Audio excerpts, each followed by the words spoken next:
السلام عليكم ورحمة الله. كل عام وانتم بخير. Good afternoon everyone.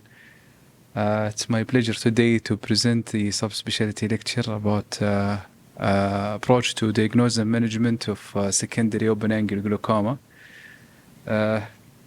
I chose this topic because it incorporates a lot of entities of glaucoma that has to be known well and explained well, as it will help in the management of glaucoma overall.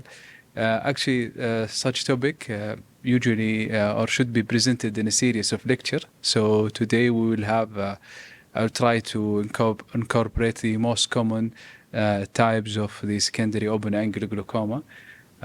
This is the outline of the presentation. Start with the basic anatomy and physiology, the classification, causes and pathophysiology, and we'll elaborate on the special forms of secondary open-angle glaucoma.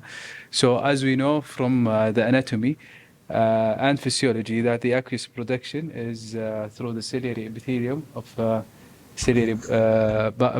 varus obligata, and it's subject to influence by the sympathetic nervous system and mediated by beta-2 receptor, which increase the stimulation of beta-2 receptors, increase the secretion, and alpha-2 receptors stimulation decrease the secretion. And as we know that the outflow facility depends on the trabecular meshwork, and 90% of the outflow, and on the uveal meshwork on 10% of the outflow, and iris vasculature also contributes to the outflow system of the eye variably. And also there is a new concept regarding the outflow facility and the percentage of contribution to each subject of the components to the outflow. By that, as we know classically, that 90% is through the trabecular meshwork and 10% through the uveal meshwork. But nowadays there is a concept that a great deal of intraocular or IOP balance is mediated through the episcleral venous system. So the future work and research now is focused on the episcleral venous system. So in the coming years we are going to see a couple of topical drugs that is working through the episcleral venous pressure control. This is a scanning electron microscopy of the trabecular meshwork to demonstrate the complexity of the outflow drainage systems. So in classification of the secondary open-angle glaucoma, there is multiple classifications, but the one that I found more or closer to the one understanding is the three categories classification based on the location of damage. First, one is the pre-trabecular causes, like in fibrovascular tissue that forms in front of the trabecular meshwork, or endothelial cell cellular membrane proliferation, as we see in eyes, or epithelial cellular membrane proliferation, as we see in epithelial ingrowth. Fibrovascular tissue commonly seen in neovascular glaucoma. Trabecular site, or the secondary glaucoma that caused by trabecular damage incorporate the majority of the types of secondary open-angle glaucoma, and it includes, and not limited to, pigment particle like in pigment dispersion syndrome, red blood cells, degenerate red blood cells, and macrophage and lens protein, pseudoexfoliative material, as well as like inflammatory cells, tumor cells,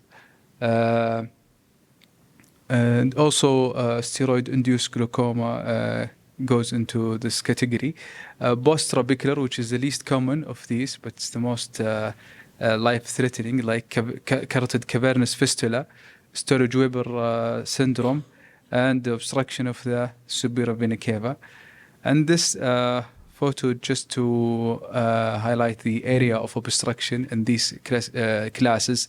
In the pretrabecular, the obstruction is before the trabecular meshwork, or anterior to the trabecular meshwork. The trabecular meshwork itself is should be healthy and in that category. And in this examples, as we mentioned, the fibrovascular membranes as in neovascular glaucoma and epithelial ingrowth or iridocorneal endothelial syndrome. Whereas in the trabecular causes, the pathway toward the trabecular meshwork is clear. The aqueous is passing from posterior to the anterior segment, but the defect is in the trabecular meshwork itself. In the third category, which is the post-trabecular, it's mainly due to elevated episcleral venous pressure. So the special forms of secondary open-angle glaucoma are pseudoexfoliation glaucoma, pigment dispersion, neovascular, inflammatory glaucoma, steroid-induced, lens-related glaucoma, traumatic glaucoma, and iridocorneal endothelial syndrome. Each of these forms require a separate lecture, but we'll try to incorporate as much as we can today. And if we have the chance in the future to have like a second lecture about to continue the series of secondary open-angle glaucoma.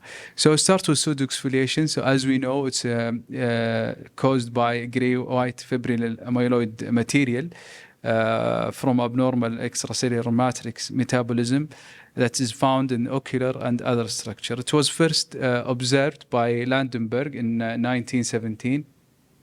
And it's well known that pseudoexfoliation incidence increases with age. It's more common in women than men. And the risk of glaucoma is around 30% at the time of diagnosis, and increased to 60% after 5 years. And it's not only an open angle, it may convert to a closed angle with further advancement of the disease as the zonular health get defected with age, and there is it convert to a closed angle. It's well known to be associated with systemic association like Alzheimer's disease, liver disease, and vascular diseases. Also, one of the systemic associations that's known as the homocysteine level, usually plasma homocysteine level, usually is found to be higher in patients with pseudoexfoliation, and also inadequate dietary folate intake is a risk factor. So one of the things that can be done, if necessary, if the patient is having one or more of presentations of pseudoexfoliation, like he's having a glaucoma and Alzheimer at the same time, it's worth doing a systemic investigation for homocysteine level and giving him folate supplementation. From genetic point of view, pseudoexfoliation is associated with single nucleotide polymorphism and OXL1 gene, which is responsible in elastin responsible about elastin fiber production. I brought this two pictures to highlight the difference between the true exfoliation and pseudoexfoliation. It is another entity that is known in the literature that is true exfoliation, which is found in glass blowers or those who are exposed to radiation. But clinically, sometimes it's difficult to differentiate. The difference histopathologically is that in true exfoliation, the material that, or the membranes that we see and over the lens capsule are derived from the lens capsule itself. So you will see layers. It is like a layers of, or continuous layers of the lens capsule that is curling on the edges. In contrast to pseudoexfoliation, which is a material that is produced by the lens capsule that forms over the lens capsule should be separated from the lens capsule. So, and also another tip to differentiate, if you find the target sign. The true exfoliation, it's usually undetected in clinical exam and only found upon dilation intraoperatively. It tends to be more forgiving in terms of affecting the zonules. So if you find that the zonular health should be not affected, and it's extremely rare compared to pseudoexfoliation. This is one of the clinical staging systems that's used to stage pseudoexfoliation. It's mainly used to give the clinician a hint about the stage of pseudoexfoliation, because sometimes when we encounter such cases and when we book them for surgery, and in the surgery we observe some patient might have signs of or intraoperative weak zonules and difficult manipulation of the capsule, and others they tend to be handled like normal. So the difference is in the stage of the pseudoexfoliation. So in the preclinical stage, nothing can be seen on examination. In the suspected exfoliation syndrome, also there is subtle changes over the anterior lens capsule. However, when it reaches to the mini exfoliation syndrome, we usually found a defect that starts nasally and superiorly. A classic exfoliation syndrome is when you have the classic target sign. Of note that sometimes in the areolaced stage, the exfoliative material are only evident in the ciliary body and the zonule. And this we see it during endocyclophotocoagulation sometimes.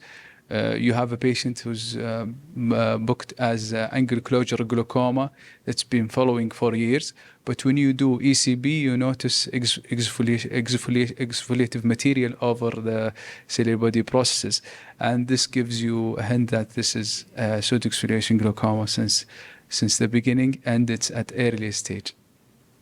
This is some different signs of pseudoexfoliation.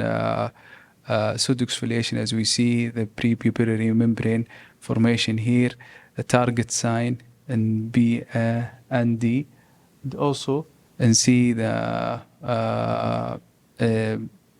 prepupillary iris loss and the Sampaolisi line that's observed in gonioscopy.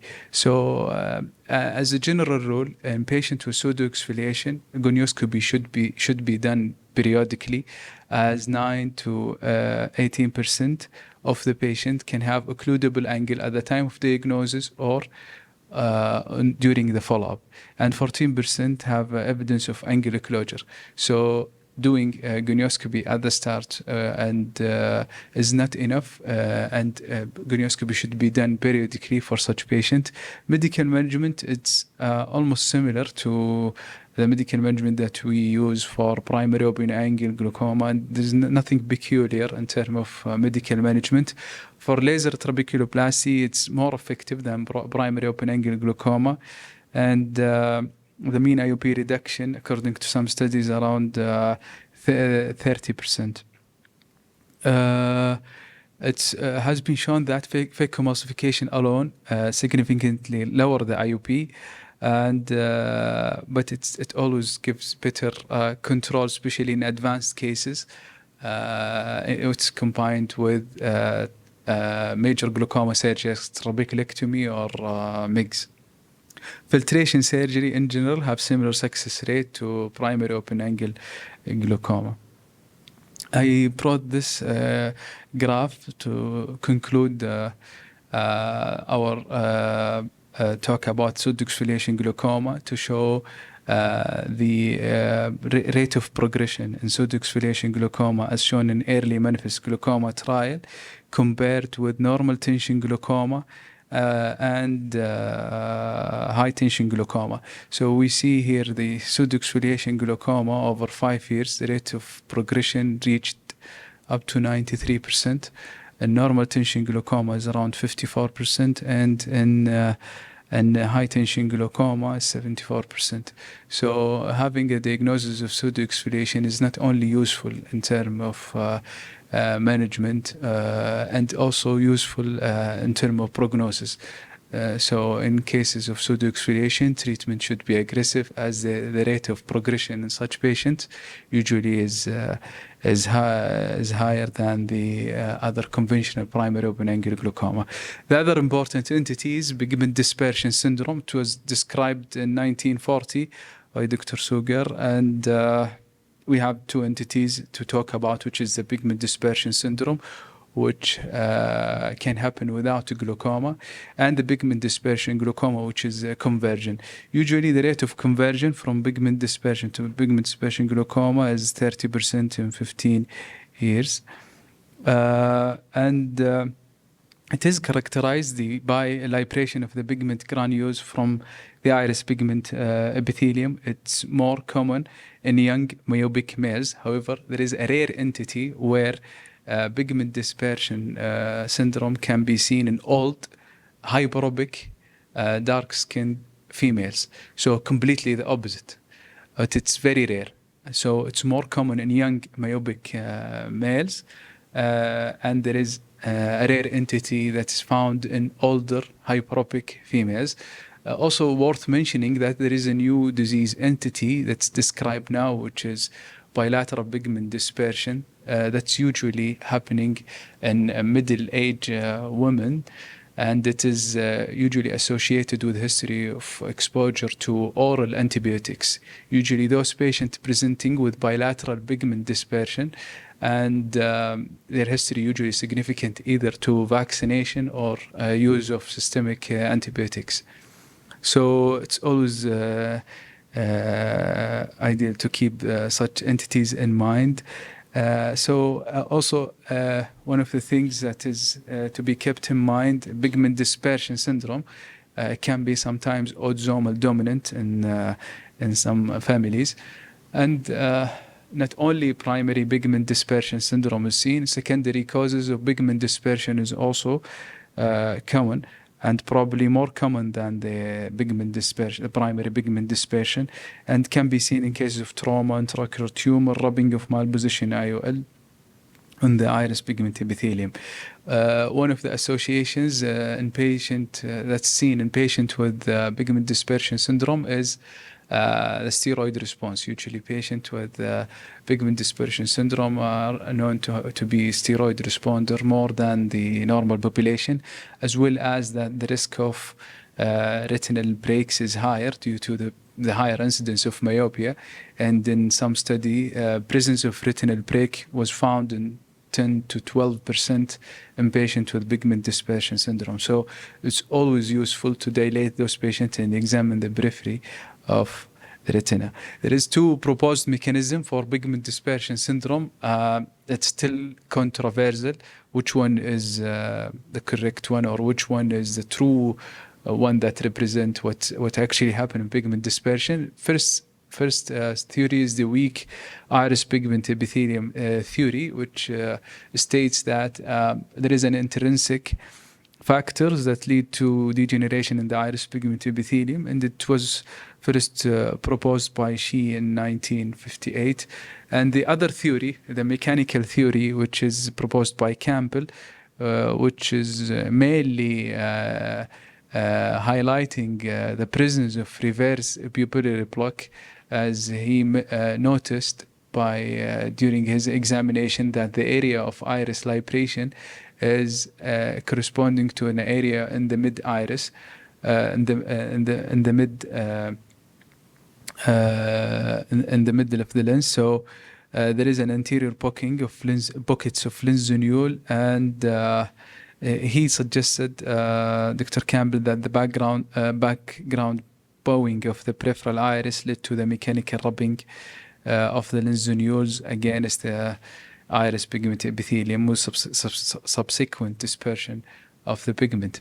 So as you see now, we have two theories, and that's why in the management we will mention that some would advertise for doing peripheral eye reductomy to eliminate the reverse pupillary block in order to decrease the libration of the pigment, whereas others suggest that such management is not effective. However, both have their own studies, and both studies have shown both theories are valid. So what I would suggest, as we're going to mention in the management, is to do UBM and check if there is really posterior bowing of the iris. Then and that stage the BI would be effective. If there is none, then the BI would have no place.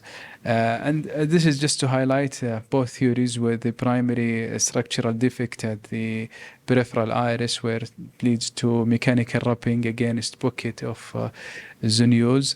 And this is the associated signs that you usually see, which is the mid-peripheral iris transillumination defect, as well as homogeneous pigmentation of the angle on gonioscopy, as well as here the presence of pigment granules and Krakenberg spindle. Also, one of the famous signs that is described is the Zientmeyer ring or ski stripe. And this is UBM that show posterior bowing of the iris in the upper photo here. And after YAG-BI, the iris is back to its normal position. So, and this is the this is a pathological slide showing the presence of pigments in the trabecular meshwork. So management in general consists of, if you have to have a clear diagnosis, whether this is only pigment dispersion or pigment dispersion glaucoma. If you have pigment dispersion glaucoma, then you have to categorize the patient, whether he have mild, moderate, or severe, and starting from that, you propose the ideal management approach, whether surgical or medical. From the lifestyle measures that is advised is to avoid sternus activity if possible. Pilocarpine has been suggested as a prophylactic before exercise, but usually it's not advised, because such patients usually are myope and they are having high risk of retinal detachment, as well as pilocarpine is well known to cause to induce more myopia, so patient will not happy with it. So in general, it can be utilized in very selective cases. Other things is the laser trabeculoplasty also. And to keep in mind not to overtreat such patients. Laser iridectomy, we already mentioned that if we do UBM and we see a clear posterior iris bowing, then probably YAG-BI could be of help in such cases. And filtration surgery ultimately would be the ultimate choice in advanced cases with uncontrolled glaucoma, keeping in mind the risk of hypotony, as such patient usually high myopes and at high risk.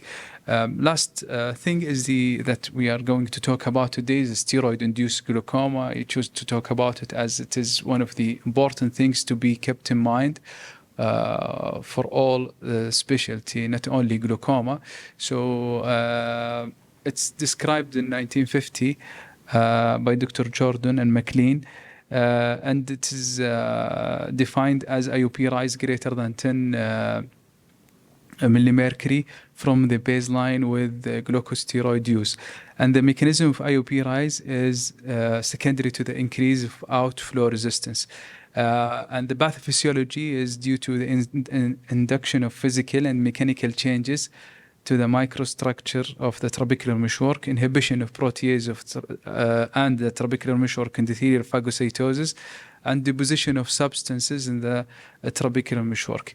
These are the risk factors that need to be kept in mind in order to know whom are at risk and to be observed more.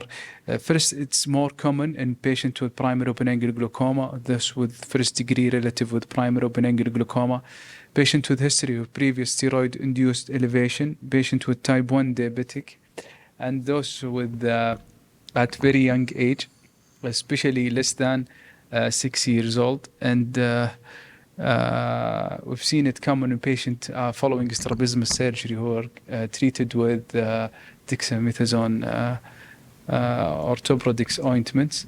Patient with connective tissue disease, patient who underwent penetrating keratoplasty, especially in Fox endothelial dystrophy and keratoconus, and in high myopes.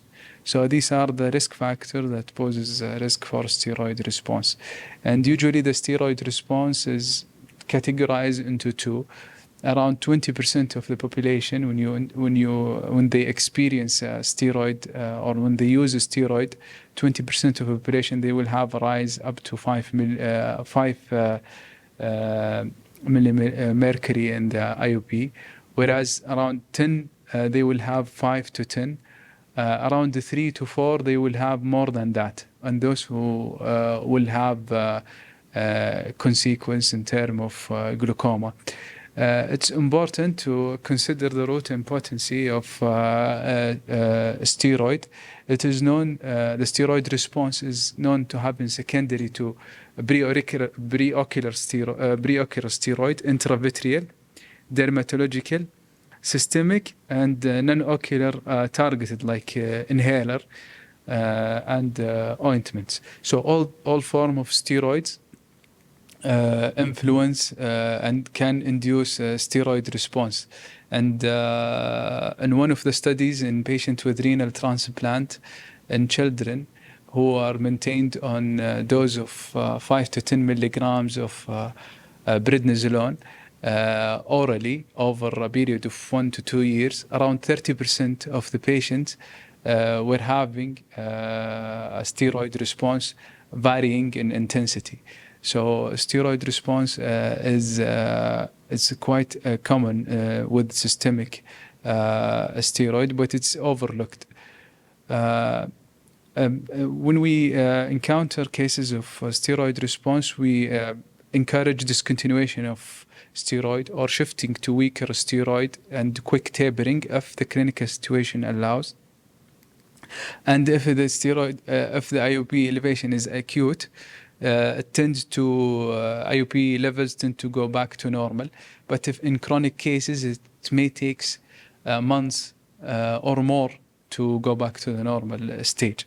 And it's of great importance to check for presence of glaucoma in such patient, and to categorize, as we mentioned before, based on the severity, and to check whether only discontinuation of the medication is enough or no. Sometimes chronic use of steroid will damage the trabecular meshwork, as we mentioned before, with the deposition of glucosaminoglycans, and this will convert to chronic trabecular dysfunction and hence glaucoma. So in case of use of intravitreal implants and patient reach to a stage where it's no longer clinically indicated, sometimes it's useful to remove those implants. As we mentioned, from glaucoma point of view, it's approached as any glaucoma to categorize it into mild, moderate, and severe. And starting from that, you should treat whether by medical, laser, or surgical. In terms of Salix Fraser trabeculoplasty, there is controversy whether it's effective in steroid-induced glaucoma.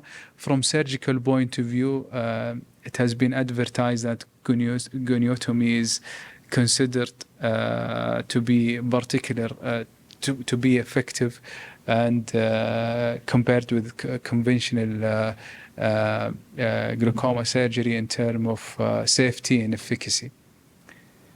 By this, I conclude the presentation. Thank you for your listening, and I'll be glad to share with you if you have any point of discussions or questions. Thank you so much.